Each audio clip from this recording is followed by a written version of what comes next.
Glória a Deus, gente. Bom demais. Bom dia. Graça e paz do Senhor, amém? Essa graça que é o favor que a gente nem merece, mas a gente tem, né? Essa paz que insiste em nos abraçar, insiste em nos voltar para um lugar de descanso. Que essa graça, que essa paz superabunde, né, Fábio? Na nossa vida, nossa história, nosso casamento, nos nossos negócios, nas nossas relações, com a parentada toda, com a família. Que essa paz governe o nosso pensamento, que essa paz nos lembre o que é descansar no Senhor e que essa paz seja o norte da minha caminhada, da sua caminhada. Ouvindo essa palavra que o Enzo disse, tempo de perdão, tempo de renovo, tempo de entender o poder do toque do Cristo e do toque agora que as pessoas ao tocarem em nós são curadas, são abençoadas e totalmente afetadas quando tocam na gente, amém? Amém. Bom demais a gente estar aqui. Essa semana a gente já tem vivido essa experiência aqui como comunidade, um fruto dessa terra, dessa semente, que é o nosso devocional Cartas Vivas de Amor. São quantas mulheres, olha lá? 79 mulheres espalhadas aí, mas que caminham há muitos anos juntas, de várias gerações diferentes, fizeram o lançamento 17 a 80 anos de idade, amém? Não sei nem quem é a mais nova nesse meio, né? Mas é o seguinte, meu irmão, o que eu tenho certeza é que a novidade do Senhor nessa leitura, a gente já testemunhou, você que tem vindo às nossas celebrações, a gente tem lido algumas aqui, fizeram o lançamento, vendemos 1000 no lançamento, sucesso. Na próxima a gente já pode colocar best-seller aqui na próxima edição. Tem alguns que compraram aqui durante o culto, vão poder retirar, não é isso mesmo? Lá atrás hoje, e nós temos apenas 200. Tem 2 chips, tem essa mais premiumzinha, né? Uma linha mais premium, mais gourmet, e tem só devocional também, que você pode comprar lá para sua equipe, para o seu escritório, para o seu negócio, presentear a sua turma. Então você não pode deixar de passar lá. Eu sei que final de ano tem reunião de confra das amigas de antiga, gente que estudou junto há muitos anos, gente que fez faculdade junto, prima, amiga, uma excelente ferramenta para você poder gerar virtude na vida dessa pessoa. Não, Mateus, eu já comprei meu presente. Não, gente, compra para todo mundo e aí você iguala para todo mundo, amém? Amém? E aí depois você dá o presente aí que você foi sorteado, que você já comprou, amém? Então eu quero crer que no primeiro culto a gente já nem vai ter mais, viu, Lala? No segundo culto eu acho que nós só vamos testemunhar do que Deus fez, amém? Glória a Deus. Nós temos também, pode colocar aí, Dani, um aviso muito importante, que nós vamos ter um encontro. Todo mundo já viu The Chosen aí? Sim. Galera acompanha aí, tem gente que fala, Mateus, eu não leio a Bíblia não, mas eu ouço e assisto The Chosen, já pode? Falei, gente, pelo amor de Deus, né? É bom demais, The Chosen, é maravilhoso. Nós vamos ter aqui o Natal com The Chosen, dia 21 de dezembro, a partir das 18 horas, aqui no Instituto Total. Então, dia 21, você tem um encontro marcado com a gente aqui, o conselho nosso da igreja, nós vamos estar aqui junto. Os pastores vão estar aqui, dia 21, então, você pode trazer um amigo. É um evento em parceria com o The Chosen mesmo, e você pode ser parte disso, dia 21, 18 horas, aqui na Sal da Terra Alfa, aqui na nossa comunidade, amém? Eu queria chamar nossa família aí também, lá da Leilon Master, para a gente poder testemunhar de algo que, né, em conexão, vem cá, minha amada, em conexão nós temos vivido e elas testemunharem, né, como família, parte da nossa comunidade, o que Deus também está fazendo através deles, amém? Paz do Senhor, amada igreja. Eu vou ler primeiro um versículo aqui para vocês, que é a respeito da intencionalidade, né? De não sermos distraídos e estarmos atentos em todo o tempo sobre todas as coisas. A palavra de Deus nos diz assim em Mateus 5,16: assim também a luz de vocês deve brilhar para que os outros vejam as coisas boas que vocês fazem e louvem o Pai de vocês que está no céu. No culto que houve aqui na Sal da Terra, no Dia das Mães, nós estivemos presentes e a gente escutou a fala da mãe do Biel, né, da Juliana e a minha aqui na igreja, sobre o propósito que estava no coração dela de ajudar as vítimas do Rio Grande do Sul. Naquela ocasião, a gente, né, como família, a gente entendeu que esse também era um propósito que envolvia a nossa casa e que a gente poderia unir esforços junto com o propósito da Juliana naquela ocasião. E promovermos então o que era dentro do nosso talento, do dom que Deus nos entregou, que era organizar um leilão beneficente para arrecadar mais fundos ali, para que mais famílias também pudessem ser ajudadas, né, e estivessem sendo ali as nossas boas obras, glorificando o nosso Pai que está nos céus. Assim a gente fez. Nós realizamos esse leilão no dia 14 de setembro e a gente tinha uma expectativa de um valor X para esse evento, e Deus, ele é tão maravilhoso que ele nos surpreendeu com mais do que o dobro do que a gente imaginava para esse evento, né? E hoje nós estamos aqui para cumprir então o propósito e entregar aqui formalmente para a igreja, né, que é o que a gente entendeu que fazia parte aqui dessa igreja, que apesar de eu ser de Brasília, da Sal da Terra, casa lá com a Samira, mas a gente entendeu que era aqui na Sal da Terra, né, de Goiânia. E hoje eu e a Luciana, nós estamos aqui para formalmente entregar para vocês o recurso que a gente arrecadou naquele leilão, prestando contas à igreja, então, para que vocês, então, façam bom uso daquilo que o Senhor nos abençoou. Amém? Glória a Deus, glória a Deus. Amém, gente. Fica aqui rapidinho. Não é sobre... Vem para cá, mais pertinho. É benção a gente ouvir, porque tem alguns que vão pensar o seguinte: não, mas o que a mão direita faz, a outra não precisa... Não, mas o que nós estamos vivendo aqui como comunidade é como... E a gente conversou hoje pela manhã, é isso. Então, vamos inspirar. Porque é quando a gente entende o propósito da nossa casa, dos negócios que Deus nos deu, no dom, como você muito disse, muito lindo, quer dizer, é o nosso dom. Tem gente que vai vender roupa, tem gente que vai vender petróleo, tem gente que faz leilão. É as diferentes expressões mais sensíveis em entregar aquilo que nós, como família, temos responsabilidade sobre a nossa cidade. Então, esse recurso aqui vai fazer... Nós vamos, assim, fazer muito bem uso disso aqui nos projetos. Hoje a gente vai ver um pouco disso. O Ilumina é um dos braços de projetos que nós estamos envolvendo, os nossos apoios aos outros projetos. Então, assim, só para honrar a vida de vocês, como algo testemunhal do que Deus também pode fazer através de todos nós, amém? Pode aplaudir ao Senhor pela vida delas. Amém. Glória a Deus. Queria chamar o Brunão aqui comigo, para a gente ter esse tempo de partilha. Deixa eu colocar aqui. Aí, ó. Para esse tempo de partilha, Bruno é um amigo, um irmão. Tem gente que já conheceu o Bruno aqui, né? Ou cantando, ou compartilhando nos últimos domingos. Acho que tem uns 2 domingos aqui com o PJ. E a gente quer entregar para a família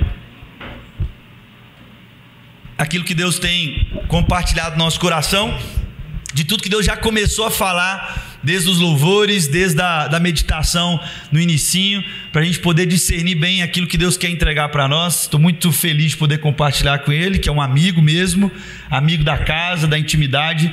E não há nada melhor quando a gente reparte nessa coerência da relação, onde a gente tem um sim, um amém, e a gente crê que aquilo que a palavra diz, quando tem um sim, um amém, a verdade é estabelecida. Não que a gente é o detentor daquilo que a gente falar, falando, é isso. Não, é um testemunho que vai ecoando e vai gerando em nós. Então não tem nenhum pré-combinado, não tem um texto específico, mas nós temos um testemunho para compartilhar com você. É fim de ano, é tempo de muita meditação. Eu estava ouvindo várias coisas nesse último ano agora, nesse final de ano, e é engraçado que todo ano é a mesma coisa, né? Não, Natal a gente perdoa mais, Natal a gente está mais aberto, a gente está mais sensível, e eu acredito nisso sim. Final de ano você fica mais pensativo, o ano vai terminando, e para começar o ano sempre tem isso. Não, agora eu vou fazer fazer um balancete aqui, como é que foi, o que não foi. Por causa do iPhone hoje, não sei se você usa essa ferramenta para meditar. Quem gosta de tirar foto igual o Enzo, né, Enzo? Eu fico pensando na meditação do Enzo, quando ele para um dia do final do ano dele, ele meditando quanta coisa você viveu, porque muita gente não registra. E como você tem essa grade de sempre registrar, a meditação do ano, e se você pegar lá janeiro e falar, meu Deus do céu, primeiro que mais cabelo branco, né, Enzo? Mais ruga, mais verruga, porque você não é um homem que faz botox ainda. Mas é muita coisa que vocês viveram, que eu vivi, e quando a gente vai meditando, a gente vai percebendo tanta coisa que Deus fez, tanta dor, tanto sofrimento também, tanto dia de choro, tanta manhã que você falou o seguinte: como é que eu vou acordar hoje? Eu não sei. Quantas conversas que você diz o seguinte: o que eu queria mesmo agora era sumir, mas você venceu, ué. Está aqui essa manhã, muita coisa transformou, muita coisa na sua mente, na lógica que você está vivendo, do lugar que você está vivendo, piorou, mas você está aqui hoje, nessa manhã, podendo meditar. Então que nesse fim de ano, que eu sei que o coração fica mais sensível, que o Senhor ministre nosso coração através dessa palavra, amém? Amém, Brunão? Amém, bom dia, bom dia. E é engraçado, é diferente de tudo que eu vivi, né? Eu sempre dou esse testemunho aqui na Sal da Terra. A gente vai rompendo com algumas coisas. Eu cresci na Igreja Presbiteriana do Brasil, onde tinha uma liturgia, onde tinha... E a gente foi rompendo com algumas coisas. E o Mateus me ligou, falou: Bruno, nós vamos compartilhar junto. E aí você já fica naquela: qual o texto? Mas não tem, né? Compartilhar o coração, compartilhar o que você está vivendo, porque aí a gente foge de uma razão para viver o espiritual, né? Para viver o que Deus tem para compartilhar no nosso coração. E aí, pensando sobre isso hoje, tomando café da manhã, pensando: Deus, o que o Senhor quer compartilhar no nosso coração hoje? O que o Senhor tem me ensinado nesse ano? E eu percebi o quanto... Eu lembrei, essa semana nós passamos, tem até uns colegas, amigos, irmãos nossos aqui, Fábio, vi o Cláudio lá. Nós passamos a semana na Casa das Estações, em Brasília, né, com o Paulo Júnior, que... Homens aí, eu acho importantíssimo viver essa experiência para ressignificar algumas coisas, entender algumas coisas, a parte histórica junto com o mundo espiritual, é muito interessante. E eu entendi que Deus ressignificou algumas coisas na minha mente, porque eu tinha um preconceito contra Brasília, né? Primeiro por toda a história contada, por toda a informação revelada a nós pela mídia, né? Que é um lugar de ladrão, que é um lugar de corrupção, que lá você pisou, alguém vai roubar você, né? A impressão é isso aí. E aí também, chegando lá, a primeira experiência que eu tive em Brasília, ocorreu um acidente muito grande lá. Contar rapidinho, não vou me alongar. Eu resumindo, cheguei no pontão lá, abri a porta do carro com meu sogro e minha sogra, namorava ainda a minha esposa. E aí eu derrubei um garçom com a porta do carro. E daí, do jeito que derrubei, o garçom caiu, me xingou, e nisso veio duas idosas caminhando. As duas idosas escorregaram naquilo que caiu no chão e caíram também. Foi uma situação trágica. Eu falei, a primeira vez que eu pisei em Brasília, o primeiro contato com Brasília, eu fiz isso. Eu falei, meu Deus, aqui tem um mundo espiritual pesadíssimo. E aí, essa semana passando na Casa das Estações, Deus foi ressignificando. E é isso que eu quero compartilhar hoje. Às vezes nós vivemos situações da nossa vida, momentos da nossa vida, que nós esquecemos realmente o significado que Deus quer dar para nós, para as nossas ações, para as nossas relações com nossos irmãos, para nosso trabalho, para nossa missão, para o nosso propósito. E nós criamos uma imagem daquilo que nós imaginamos que é real a partir da nossa visão e vivemos aquilo se frustrando com Deus, questionando Deus. E eu vejo isso no meu consultório o tempo todo. Ou também aqui, como no Resenha, onde a gente acompanha os meninos, as meninas aqui. E eu vejo que as pessoas, nós vivemos o tempo todo achando significado para as coisas que não é o significado que Deus deu para a gente. E isso acaba gerando em nós questionamentos o tempo todo. Gera em nós dúvidas o tempo todo. E nós aprendemos na Sal da Terra que nós podemos até ter dúvidas, mas não duvidar. E nós começamos a duvidar de Deus. E o nosso coração vai se afastando de Deus como um Deus que parece que não está suprindo as minhas expectativas e não entendendo o que Ele quer revelar a partir disso. E aí Deus me deu esse texto aqui. Tem que ler a Bíblia, né? Senão eu entro em parafuso aqui. Tô brincando, não precisa não, irmãos. Mas vamos abrir lá em Lucas 9, um texto muito conhecido, um texto que a nossa perspectiva, o nosso significado, a gente automaticamente já olha para a multiplicação dos pães. Então, quando a gente bate o olho nesse texto, por ser um texto corriqueiro e quando as informações da nossa vida elas são repetidas, nós temos a tendência a perder os detalhes. Não aconteceu isso com você? Às vezes você com a tua esposa, você percebe mais as coisas dos outros do que da esposa. Ou a esposa com seu marido percebe mais as coisas dos outros do que do seu marido. Porque o rotineiro, o que é habitual para nós, às vezes passa desapercebido. Então, às vezes, nós lemos tanto um texto na Bíblia que, às vezes, alguns detalhes passam desapercebidos para nós. E esse é um texto que Deus falou de maneira diferente no meu coração hoje pela manhã. Lucas 9, 10. A primeira multiplicação de pães e peixes. Vou ler aqui. Ao regressarem, os apóstolos relatam a Jesus tudo o que tinha sido feito. E levando-os consigo, retirou-se à parte para uma cidade chamada Betsaida. Mas as multidões, ao saberem, seguiram-no. Acolhendo-as, falava-lhes a respeito do reino de Deus e socorria os que tinham necessidade de cura. Mas o dia começava a declinar. Então aproximaram os 12 e lhe disseram: despede a multidão, para que indo às aldeias e campos circunvizinhos, se hospedem e achem alimentos, pois estamos aqui no lugar deserto. Ele, porém, lhes disse: dai-lhe-vos vós mesmos de comer. Responderam eles: não temos mais que 5 pães e 2 peixes, salvo se nós mesmos fomos comprar comida para todo esse povo. Porque estavam ali cerca de 5.000 homens. Então disse aos discípulos: fazei-os sentar-se em grupos de 50. Eles atenderam, acomodando a todos, e tomando 5 pães e 2 peixes, erguendo os olhos para o céu, os abençoou, partiu e deu aos discípulos que distribuíssem entre os povos. Todos comeram e se fartaram. E dos pedaços que ainda sobejaram foram recolhidos 12 cestos. Esse texto, nós às vezes nos prendemos apenas ao fato do milagre de Cristo multiplicar os pães e peixes, mas ele falou ao meu coração sobre alguma perspectiva de ressignificação. Esse texto ele tem como partida o momento que Jesus descobre a morte de João Batista.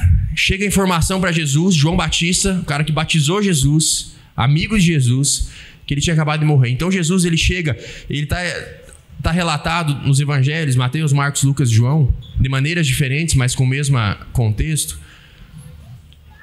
Eles chegam para Jesus e contam a notícia. Jesus olha para os discípulos e fala assim: vamos para um lugar deserto. Jesus convida os discípulos a se retirar e coloca uma expectativa no coração deles de lugar deserto, de lugar silencioso. Porque as pessoas já estavam entendendo o que Jesus estava fazendo e elas queriam ouvir e ver o que Jesus podia fazer.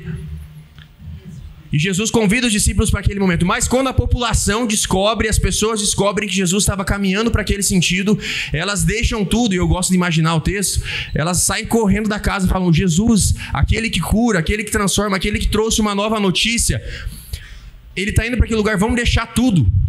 E eles começam a deixar suas casas, os seus lugares, e eles vão atrás de Jesus, num lugar que primeiramente era para ser um lugar de silêncio, um lugar de descanso. Então Jesus, ele chega na situação, na cena, como uma proposta de silêncio, descanso e deserto, e ele ressignifica porque as pessoas precisavam da cura e de ouvir o que Jesus tinha para falar. E é interessante que no decorrer da história, eu acredito que os discípulos e muitos de nós, eu seria o primeiro a chegar: Jesus, deu errado, vamos mandar esse povo embora. Aí os discípulos, eu acho que eles se seguram um pouco, mas aí eles veem que começa a entardecer e eles falam assim: peraí, 5.000 homens, umas 20.000 pessoas, ouvindo o mestre, tá ficando noite, aonde esse povo vai dormir? No deserto, um lugar mais retirado, a tendência da mudança climática. Betsaida era o lugar onde André, Filipe e Pedro nasceram. Então ele começa a ressignificar os lugares e a situação ela vira uma crise. A situação ela vira um caos, porque imagina comigo, sempre tem aqueles que são mais famintos, né? Então imagina, 20.000 pessoas, criança correndo para todo lado, as crianças brincando, tinha os mais gordinhos com fome. Eu seria o que estava com fome já, vai ter o que comer ou não? Vai ter o que comer ou não? E a situação virou um caos, mas era uma situação que primeiramente não era originária, era um lugar de descanso. Aí os discípulos chegam para Jesus como quem queriam resolver um problema: Jesus, vamos mandar esse povo embora para eles procurarem o que comer e aonde dormir? Vamos mandar esse povo embora? O que Jesus fala para eles? Jesus nem deixa eles pensarem muito e fala assim: alimente-os. Jesus muda a perspectiva. Jesus muda a direção. Jesus dá outro sentido para a conversa.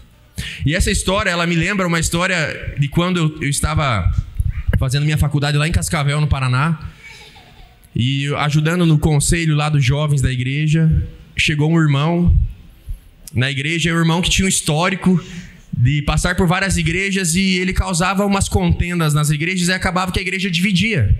Tinha um histórico. E esse irmão chegou na igreja e ele começou a fazer alguns grupos de contendas na igreja. Eu lembro que eu cheguei numa reunião do nosso conselho dos jovens lá, eu falei assim, o pastor estava lá, eu falei, eu acho que o negócio é a gente sentar com ele e falar assim, meu irmão, vai embora da igreja, você está causando problema.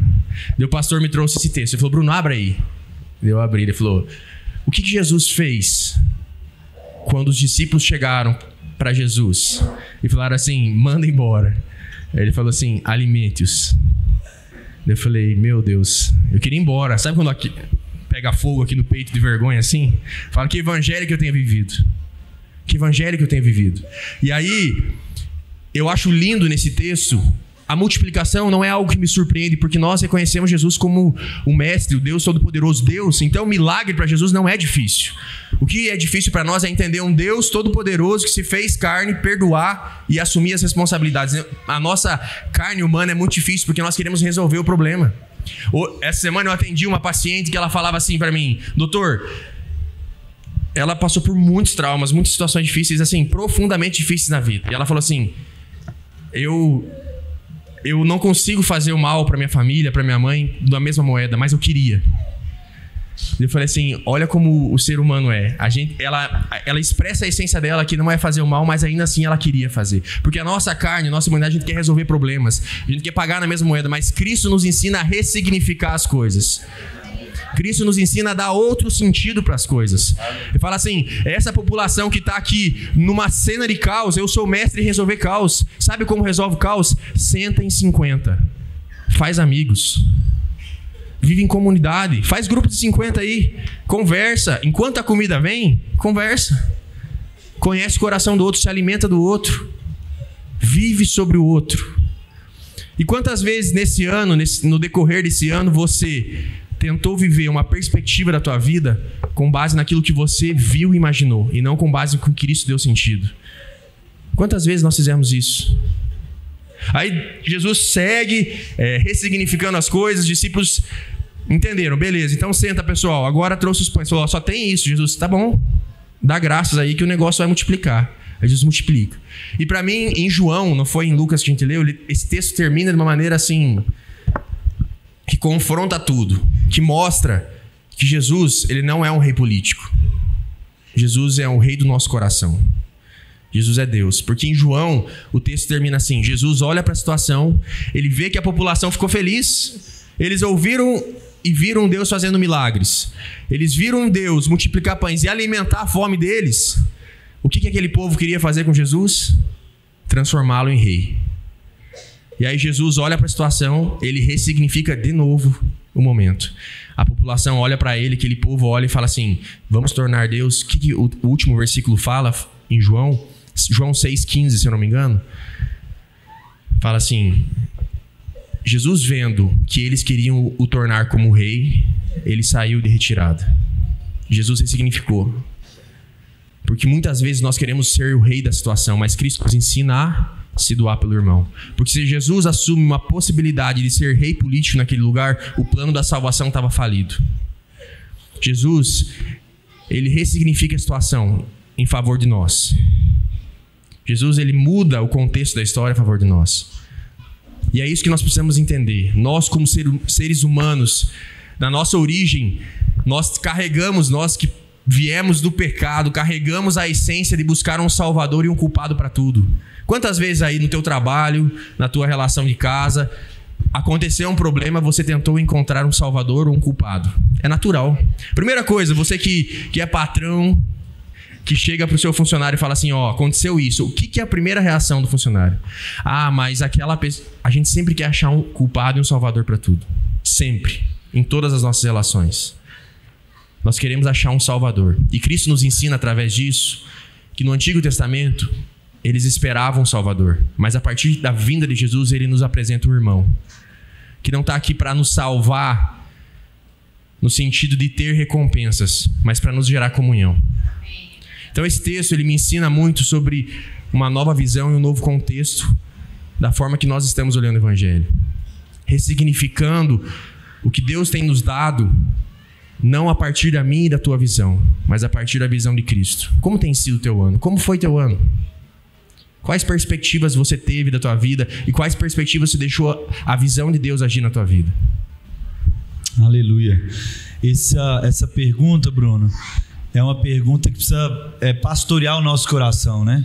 A forma como a gente olha, a forma como a gente ouve as coisas, as pessoas, o que Jesus também faz nesse movimento de pastorear os seus discípulos. Tá tudo certo. Deus não está falando que está errado eles voltarem para comer, mas não é isso que Jesus está ensinando. Não é nem essa conversa, é outro assunto. Jesus está, como você ministrou no nosso coração, nos ensinando a dizer, não é para mandar embora, alimente-os. E dentro dessa palavra, dentro dessa veia, desse coração, discernindo bem a nossa vida, tem um texto que tem falado muito ao meu coração. E como nós falamos agora do Evangelho, da boa notícia do Novo Testamento, eu quero trazer também uma partícula do Novo Testamento, mas uma história do Antigo Testamento para a gente poder costurar tudo isso. Tem um texto que tem falado muito ao meu coração, que é o apóstolo Paulo para o povo das Galácias. Lá ele fala o seguinte, no capítulo 6, no versículo 2. Presta muita atenção nisso, porque isso tem tudo a ver com a gente. Mateus, mas você sempre fala isso. Mas é porque tem tudo a ver com a gente. Diz o seguinte, capítulo 6, versículo 2. Levem as cargas um dos outros e assim estarão cumprindo a lei de Cristo. Vou ler de novo. Levem as cargas um dos outros e assim estarão cumprindo a lei de Cristo. Quando a gente lê esse texto, o primeiro movimento que talvez passa pelo seu coração é dizer o seguinte, não, Mateus, mas a salvação é individual, cada um se vira, cada um com seu problema. Isso não é problema meu, não vou me envolver, isso não é problema meu. Eu vou entrar no problema lá da família para eu sair como errada. De novo vai entrar o quê? Na culpa. Não sou eu não é fulano não, mas não é porque, não, você já entende. Desarma, o evangelho é esse lugar onde a gente desarma, onde a gente vai para um lugar da mesa, onde todo mundo olha igual para todo mundo, e a gente ouve Paulo ensinando para o povo, dizendo o seguinte, levem as cargas um dos outros para que você possa cumprir a lei de Cristo. Logo, definindo isso, como cumprir a lei de Cristo? Aqui nós não estamos falando da lei de Moisés, aqui nós não estamos falando da lei de um Deus distante, não. Como então cumprir a lei do Cristo, do sacrifício, daquele que nos libertou, daquele que mudou o nosso jeito de ver a vida? Como então cumprir a lei de Cristo, Mateus? Sabe como? Tornando a vida do meu irmão e da minha irmã mais leve. É isso. Pensar o fim de ano, o balancete de todo ano, é se de fato eu e você estamos cumprindo a lei de Cristo. Como que um homem e uma mulher cumpre a lei de Cristo? É pregando. Será? É fazendo as coisas para Deus, é dando uma oferta, é escrevendo, é isso. Como é que eu cumpro a lei de Cristo? Se isso passa por deixar a vida do outro mais leve, amém. Você está cumprindo a lei de Cristo. Sabe qual é a nossa dificuldade? Nós somos craques em deixar a vida das pessoas o quê? Mais pesadas. Carregados com a nossa culpa, com o nosso direito. Não, mas eu tenho, eu fiz, eu sempre faço, é eu que faço, é sempre eu. E aí o eu demais, meu irmão, pesa demais. Amém? Será que eu e você estamos entendendo o movimento de Jesus? De falar, não, eu sei que não tem dinheiro para comprar comida para o povo, mas alimente-os. Jesus não está falando que está faltando dinheiro para sua casa. Jesus não está dizendo que está faltando ferramenta para você fazer a vida do outro mais leve, mas Ele está te ensinando, dizendo o seguinte, você quer cumprir a minha lei? Torne a vida do outro mais leve. Maridos, quer cumprir a lei de Cristo? Torne a vida das suas esposas mais leve. Mulheres, quer cumprir a lei de Cristo? Torne a vida do seu marido mais leve. Mateus, você está falando para alisar ele? Não. Você está falando que agora é para não ter que ter conversa difícil? Não. Conversas difíceis fazem parte do processo de cumprir a lei de Cristo. Porque a leveza na relação não quer dizer que são tempos fáceis por aí. Talvez você está enfrentando aí, depois de ser encontrado pelo Evangelho, o Evangelho atravessado o seu coração, talvez dificultou a sua vida aí. Alguém está entendendo o que eu estou falando? Tem muita coisa que quando a gente atravessa no Evangelho, a nossa vida, em vez de facilitar, ela dificulta. Mas quando eu entendo a consciência de que é deixar a vida do outro mais leve, as coisas começam a fazer mais sentido. Porque a gente começa a entender que a iniquidade veio ao mundo. O amor se esfriará, está se esfriando. Então qual é o antídoto de tudo isso? Deixar a vida do meu irmão mais leve. O quê? Suportando uns aos outros. Levando a carga do meu irmão, da minha irmã. E para isso, fala, Mateus, mas não estou entendendo o que você quer dizer. Eu queria ler um texto, lá no Antigo Testamento, queria que você abrisse a sua Bíblia aí, em Ruth, no capítulo 1. Nós não vamos ler o texto todo, mas Ruth, capítulo 1.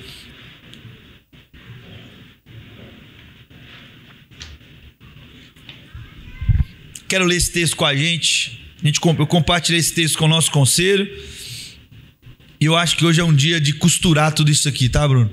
Diz o seguinte, capítulo 1 do texto de Ruth. Ruth está ali depois de Juízes, antes de Samuel. Amém? Vamos lá. Nos dias em que os juízes julgavam, houve fome na terra de Israel. E um homem de Belém de Judá foi morar por algum tempo na terra de Moabe com a sua mulher e seus 2 filhos. Esse homem é Elimeleque, gente. Elimeleque era um homem, junto com a sua esposa a Noemi.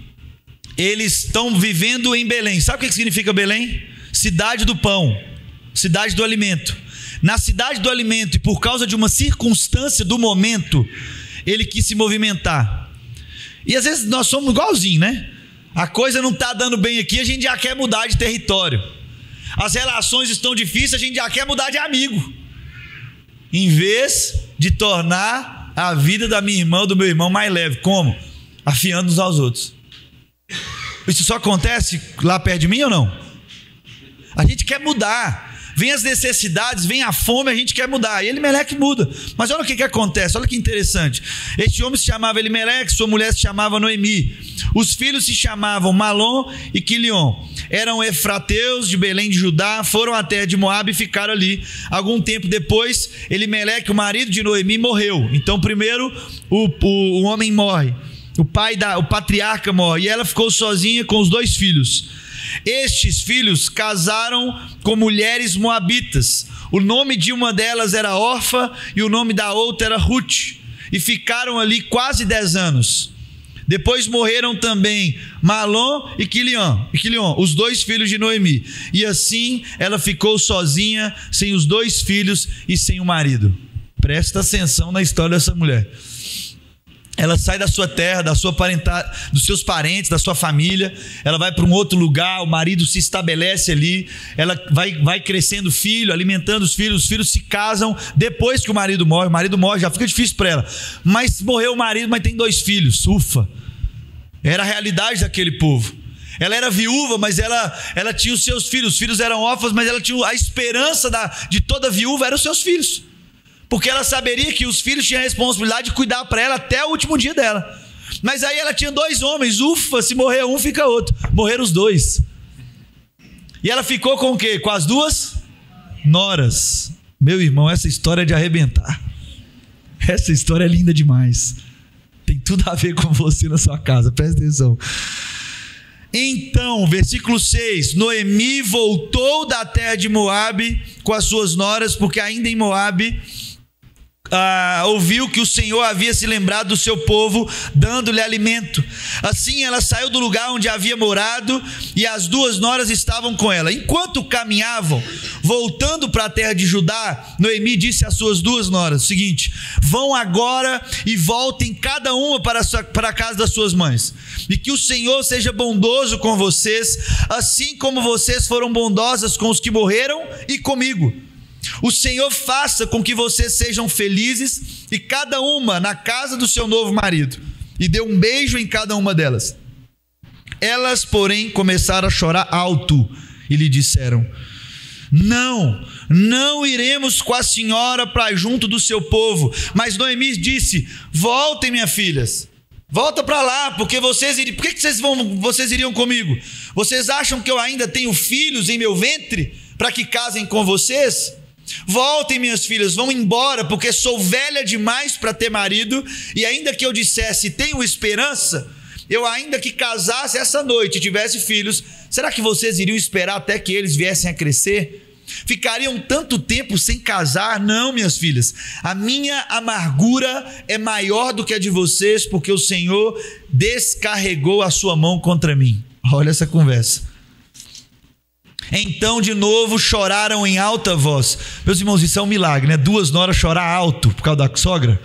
Vamos falar real aqui? Não, vamos falar real, estou segurando aqui, mas 2 noras chorar alto. A sogra falando, pelo amor de Deus, volta, tem esperança. Volta que tem jeito para vocês vão casar de novo. Eu honro o que vocês fizeram comigo, foi bênção, foi bom demais, mas não tem esperança para mim mais. Então de novo choraram em alta voz. Orfa, com um beijo, se despediu da sua sogra, porém Ruth se apegou a ela. As duas choraram, as duas amavam, mas uma delas ouviu a direção da sua sogra. Falou, você está mandando eu voltar para a casa da minha mãe? Não vou não. Mas sabe aquele trem assim, você quer um negocinho? Quer não, mas não pede de novo não. Não oferece de novo não. Ela foi lá, chorou, estava doído, mas ela voltou. Por quê? Porque faz sentido. Era o direito dela. Faz sentido para uma mulher esse questionamento de Noemi, dizendo, comigo vocês não vão ter esperança mais. Volta para casa dos seus pais, você pode casar de novo, você é uma viúva, está tudo certo. Tem esperança para você. Mas olha que lindo, olha que precioso o que Ruth faz. Noemi disse que Ruth a pegou e falou, veja, a sua cunhada voltou para o seu povo e para os seus deuses. Vá você também com ela. Vai lá, sua sogra voltou para aquilo que pode resolver o problema dela. Vai lá acompanhar, ela vai dar certo a sua vida. E ela disse o seguinte, eu queria que você prestasse muita atenção e a gente encerra a leitura aqui. Porém Ruth respondeu, não insista para que eu a deixe, nem a me obrigue a não segui-la, porque onde queres que a senhora for, eu irei. Onde quer que pousar, ali pousarei eu. O seu povo é o meu povo e o seu Deus é o meu Deus. Onde quer que você morrer, morrerei eu, e aí serei sepultada. Que o Senhor me castigue, se outra coisa que não seja a morte me separar de você. Mateus, onde você quer chegar? Um ato de fidelidade. Mas onde que eu quero chegar? Eu quero que você entenda essa história no todo. A Bíblia continua dizendo que ela chega para Belém, as pessoas começam a dizer, gente, não é Noemi? Ué, Noemi, quantos anos? Não é gente, cutucou uma outra, não é Noemi? Ela falou assim, não me chame de Noemi, me chame de Mara, porque Deus pesou a mão sobre mim, em mim agora há amargura. O que eu estou dizendo, meu irmão? Que eu e você somos craques em nos batizar com novos nomes que Deus não nos deu. Eu e você, dependendo da circunstância, assumimos nomes que Deus não nos entregou. O nome que Deus tinha dado para ela era Noemi, lugar de prazer, de descanso. E ela vive e encarna tanto isso, ao ponto de as cunhadas, que poderiam ter muita dificuldade com ela, na relação mãe e filho, a cunhada que a mãe tinha perdido o marido, logo poderia projetar todo o amor nos filhos e ter ciúmes e raiva das suas cunhadas. Não, foi a mulher que gerou uma referência. As mulheres ao olhar para as duas, as mulheres ao olhar para Noemi, suas noras, né? Obrigado, as suas noras. A mulher, as duas noras, quando olham para a sua sogra e falam o seguinte, não, eu vou te seguir. Não, mas não tem esperança para você, eu não vou ter outro filho, não, mas eu vou te seguir, porque é algo que você carrega, todos esses anos que nós caminhamos juntos, é isso que eu quero seguir. Não foi nem a palavra do Deus Todo-Poderoso que alcançou a vida de Ruth, é o texto que não tem Deus citado, você já sabia disso? Ruth não tem nenhuma Deus disse, Deus então não tem. Para nos lembrar o quê? Que quando a gente encarna os fundamentos e a vida de Deus em nós, nós inspiramos pessoas ao ponto de Ruth olhar e falar, eu sei que no meu olhar agora não tem esperança não, mas eu vou te seguir, onde você for eu vou, o seu povo será o meu povo, o seu Deus será o meu Deus, onde você morrer eu vou morrer ali. O que eu quero dizer com tudo isso? Sabe o que acontece? Noemi casa com um homem chamado, Ruth casa com um homem chamado Boaz. Elas voltam para a terra. E ao casar com Boaz, resumindo tudo, ela tem o bisavô de Davi. Ela concebe o bisavô de Davi. Jesus é da linhagem de quem, gente? De Davi. Logo, Jesus é da linhagem de quem? Ruth, uma mulher que no tempo difícil não fez a conta. Uma mulher que em circunstâncias complicadas, onde podia resolver o seu problema, onde podia mandar embora, ela falou: não, eu vou honrar a senhora. Eu vou honrar a senhora. E o que eu também quero dizer com tudo isso? Na nossa caminhada de fé, a minha caminhada, a sua caminhada, ora seremos Noemi. Homens e mulheres que vão gerar tanta coerência, tanta vida de Deus, que vai inspirar as pessoas. Quantas histórias de filhos e pais que o filho não quer ser nem 50% que o pai foi, não inspirou. Histórias de relações de amigos que você fala: não, aquele ali eu quero a distância, não inspirou. Tem gente que não vai vir ao culto, à celebração do Alfamol, ouvir uma pregação, ouvir a gente abrindo a Bíblia, expondo a Bíblia, mas tem gente que presta atenção nisso aqui, no jeito que você está vivendo, no jeito que você está decidindo, no jeito que você fecha um negócio, no jeito que você trata a sua esposa, no jeito que você trata o seu esposo, seus filhos. Tem gente olhando para você e falando o seguinte: eu vou te seguir, eu nem sei quem que é seu Deus, eu nem sei que igreja você é, eu não sei como você faz, mas tem gente que vai começar a caminhar com você, sabe por quê? Porque viu a coerência de alguma coisa diferente. E talvez ela vai dizer, como Ruth disse: o seu povo será o meu povo, e o seu Deus, que eu nem sei qual é, vai ser o meu Deus, porque tem verdade na sua vida, tem coerência na sua história. Mas tem hora na nossa vida que nós precisamos ser Ruth. Tem hora que nós vamos ter que honrar aqueles que um dia nos alimentaram. Tem hora na minha caminhada, na sua caminhada, que nós vamos garantir no dia do sofrimento esse abraço de dor, trazendo leveza para a vida de quem um dia nos inspirou. Então eu não sei o seu momento, eu não sei se você está sendo mais Noemi, está cansado, entregou tudo, acha que entregou tudo. Imagina se Ruth tivesse ouvido a sua sogra. Já parou para pensar nisso?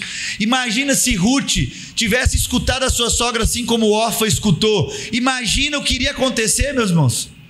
Eles não participariam da genealogia do Cristo. E tem hora que as situações difíceis da nossa história, por a gente ter uma visão muito rasa e muito fraca e muito superficial, acontece aquilo que um dos filósofos disse, o seguinte: eu morri de morte craniana. É isso mesmo, né? Quando bate a cabeça? Eu morri de traumatismo craniano, porque pulei e me lancei numa relação de uma piscina que estava rasa demais. Tem hora que a gente se sente assim, né? A gente se lança para algumas relações, para alguns encontros, e a gente às vezes se lança, e quando a gente se lança no lugar errado, não como alguém que carrega a dor do outro, mas se lança querendo resolver, a gente tem uma morte de traumatismo craniano mesmo. E o que o Senhor espera de nós? Que eu e você possamos cumprir a lei de Cristo. E qual é a lei de Cristo? Trazer leveza para a vida do meu irmão. Quando a gente fala de perdão aqui, quando a gente fala de reconciliação aqui, não é para saber quem foi melhor, quem foi pior. Quando nós temos que resolver um negócio lá na família, o irmão que ganhou mais, o irmão ganhou menos, o outro que é o genro, que o genro é chato mesmo, e o outro não, e aí o pai não gosta. Não, meu irmão, leveza para a vida. Não é resolver o problema. Hora nenhuma o evangelho está apontando para mim e para você um lugar de resolver o seu problema, mas é de trazer a vida da pessoa que você está do lado, o quê? Mais leve, meu irmão, mais leve. Ruth, quando olha para Noemi, fala: não tem perspectiva de eu casar. Eu concordo, você não vai ter um outro filho, mas eu não estou aqui para isso. Eu estou aqui para tornar a sua vida mais o quê? Mais leve. Mesmo que não seja fácil, mesmo que continue difícil, tornar a vida do nosso irmão mais leve. Quando Jesus olha para os discípulos e fala: não é hora deles ir embora, ele pergunta o seguinte, Jesus pergunta para os discípulos: onde nós vamos comprar pão? E os discípulos olham para Jesus e falam: nós não temos dinheiro, não tem padaria perto. Jesus não perguntou quanto precisava, Jesus só perguntou onde nós vamos comprar pão. Sabe por quê, meu irmão? Porque o problema que Jesus quer resolver é nos ensinar a trazer leveza para a vida. Ao contrário disso, é gente que oprime. Ao contrário disso, é gente arrogante que quer dificultar. É gente que quer separar amigos íntimos. Quantos de nós já sofremos isso, gente? E quantos de nós fomos os agentes para separar amigos íntimos?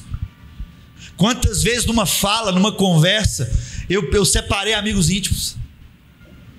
Quantas vezes? Quantas vezes entregando aquilo que o Senhor não me entregou? Eu não cumpri a lei de Cristo, eu cumpri a lei da minha vida. Eu cumpri a lei do meu direito. Eu cumpri a lei dos homens. Eu cumpri a lei, mas tem que fazer. Não, a lei de Cristo é tornar a vida do Bruno mais leve. Para isso eu preciso fazer o quê, meu irmão? Vamos repartir a carga aqui. Nesse fim de ano, meu irmão, a minha pergunta é o seguinte: o que nós estamos carregando do outro? Ou o seu está difícil demais?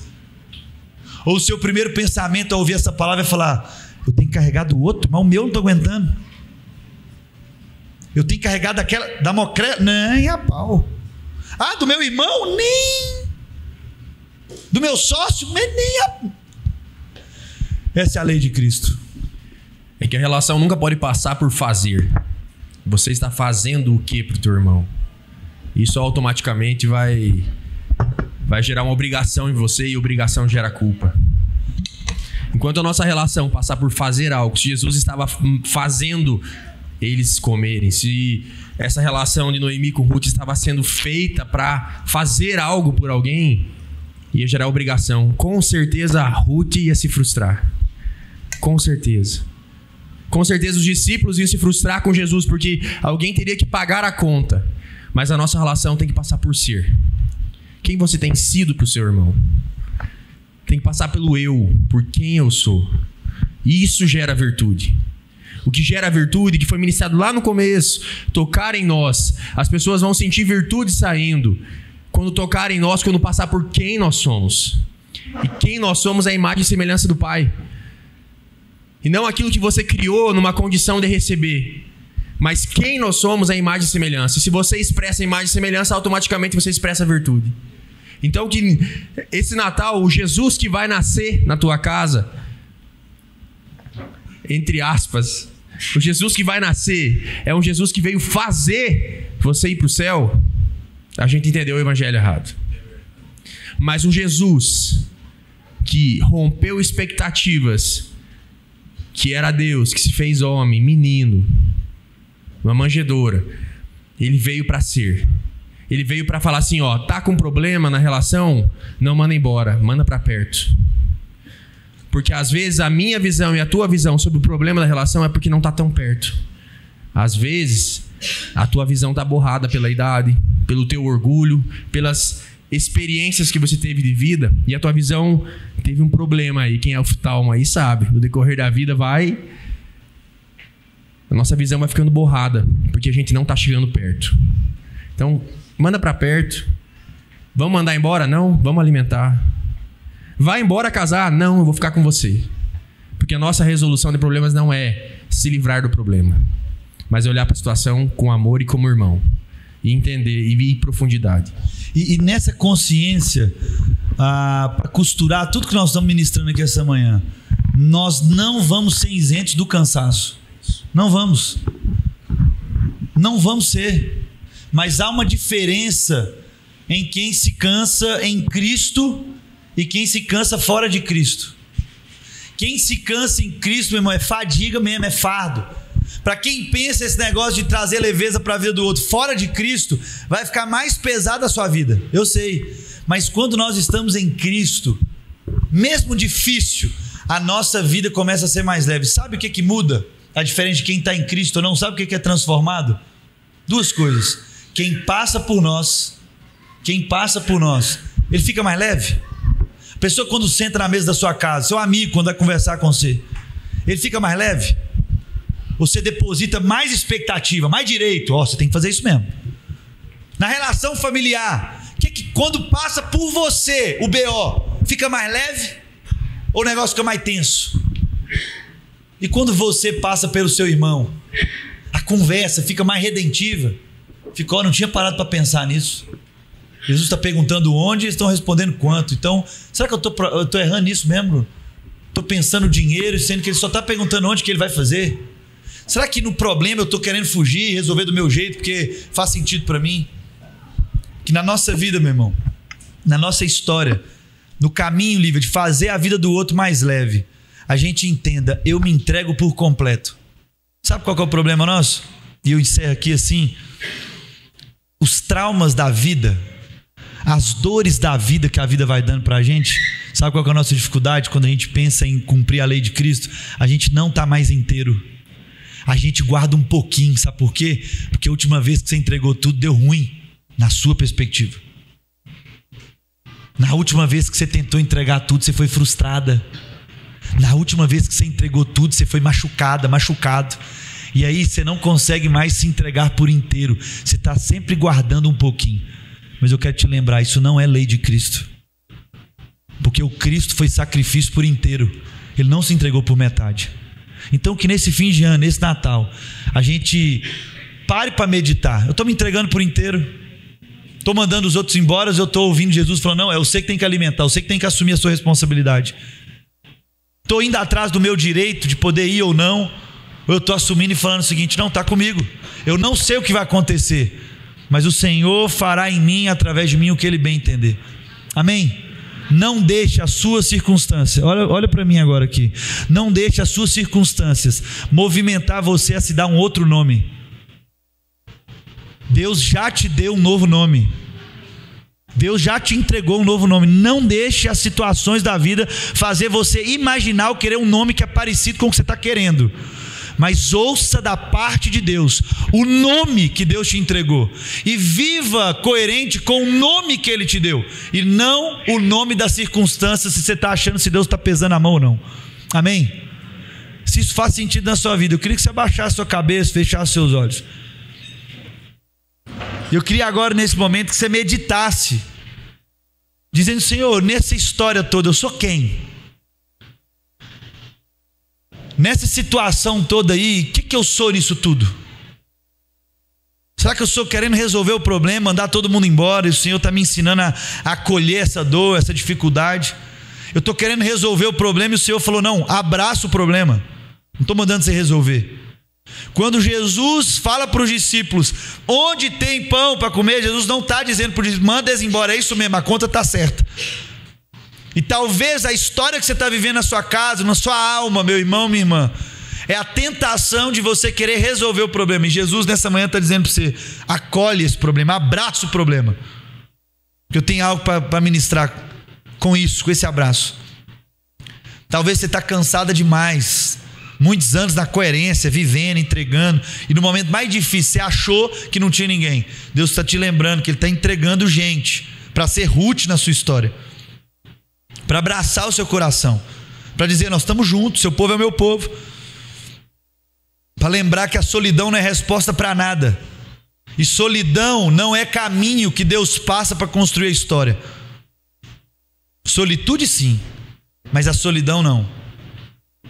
Porque não foi a solidão de Noemi que fez Davi nascer, mas foi a comunhão de Ruth e Noemi que a geração de Davi foi criada.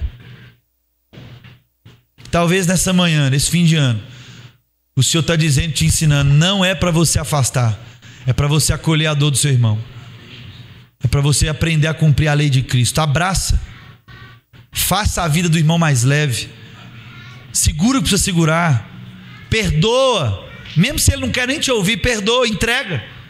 Não fique calculando que se ao lançar você vai ter uma morte, um traumatismo craniano. Não, se entregue por completo na vida do seu irmão, para alcançar a profundeza que Cristo quer gerar através dessa relação. Em nome de Jesus. Pai, eu oro nessa manhã agora, para que o teu perdão nos abrace, para que o teu Espírito seja completo em nós, e que possamos sair dessa manhã batizados num espírito da lei do Cristo, não mais na lei de Moisés, não mais na lei dos homens, mas na lei de Cristo. Gente pronto e disposto a trazer leveza para a vida do outro. Mas nós vamos ficar cansados? Vamos. Mas nós queremos descansar em Ti, Jesus. O Deus que garante os joelhos vacilantes, os pés cansados. Nós queremos descansar em Ti. Nós queremos descansar em Ti, num Deus que lava os nossos pés, nos ensinando que não tem que lavar o corpo todo não, mas tem que lavar os nossos pés. Os pés que anunciam, os pés que depois recebem a sandália. Obrigado, Jesus. Ministra o nosso coração essa manhã, para que possamos sair daqui renovados com a Tua palavra, em nome de Jesus, amém e amém. Que essa palavra faça sentido no seu coração, amém, glória a Deus. Que essa palavra penetre na sua alma, para que traga um outro jeito de ver. Você vai entrar no Natal e você vai sentar na mesa do seu Natal de um outro jeito, amém? Você vai ter uma conversa de família numa outra plataforma, amém? Você vai conversar com seus filhos de um outro jeito, não como alguém disposto a resolver o problema dele, mas acolher, amém? Fica sentado aí rapidinho, a gente tem mais alguns minutinhos que a gente queria, pode chamar a nossa família aí, nós vamos limpar aqui. Eu queria que você prestasse muita atenção nesse momento agora, porque nós estamos celebrando parte das ofertas que tem chegado aqui na igreja para o nosso ano, e talvez você não sabe disso. Eu queria que você prestasse muita atenção nisso. Nós investimos, a gente não sabe nem contabilizar, né, Enzo? Se for pensar ali na conversa pouca que a gente fez, foram mais de 3 milhões, muito mais, em vários projetos alvos diretamente da nossa comunidade de fé. E nós temos, talvez você não sabe, nós temos um projeto Ilumina, que a gente tem falado, vendido algumas coisas ali, e hoje nós vamos receber os nossos jovens, não são crianças só, tem criança, mas tem jovem, tem mais de 12 anos para nós aqui da igreja, já é jovem, os nossos jovens. Eu queria que a gente terminasse essa celebração, essa meditação, através desse projeto de gente que não mandou ir comer, de gente, Bruno, que não mandou ir comer, falou o seguinte: não, alimenta esse povo, abraça esse povo.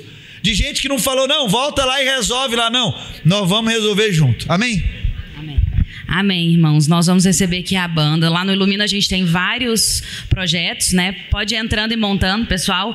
E a gente vai passar um vídeo enquanto eles vão montando, para vocês entenderem um pouquinho como funciona o projeto do Ilumina, que hoje a gente está em parceria com a Igreja de Aparecida, né? Pode soltar, Daniel.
Meu nome é Yara, faço parte do Conselho do Ilumina, que é um projeto que está há mais de 9 anos já trabalhando com a comunidade aqui de Aparecida, e nós oferecemos vários tipos de apoio. Então tem entrega de cestas básicas, campanhas de entregas de brinquedo, campanhas de Natal, tem as aulas de música, aulas de